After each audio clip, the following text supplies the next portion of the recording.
bëri na jigéen ñoo xam ne bés bi ñu leen ëmbalee ba bés bi ñu war a am doom xamuñu ñaata semaine la wala ñaata weer la am te loolu lu am solo la pour que jigéen bi mën a xayma ci ñaata weer la toll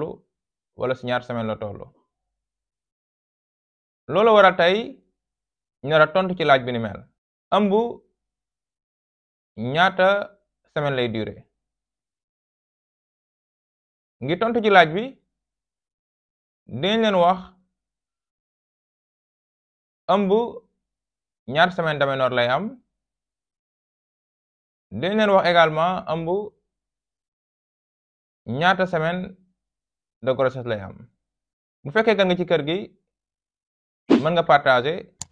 ngir yee képp koo xam ne yittewoo na vidéo bi bismillah ñu tontu ci laaj bi ëmb bu fekkee dañ koy xayma ci en semaine d'aménorrhée dañuy commencer compter ci bés bi nga xam ne mooy sa fóot gu mujj kon dañuy compter ale weer bi nga xam ne moom nga mujj gis fóot waaye compter ale bés yi nga xam ne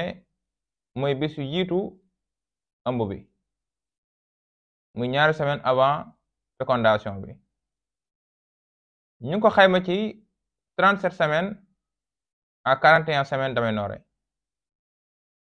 bu fekkee dañuy compter en semaine de grossesse dañuy commencer ci bés fécondation bi ba bés bi nga war a am doom ñu ko xayma ci 35 semaines ba 39 semaines d'aménorrhée mbokk yi tontu bi loolu la woon ñi feebar yàlla na yàlla fëgg seen bopp di leen jox dig daje ci beneen tontu jërë ngeen jëf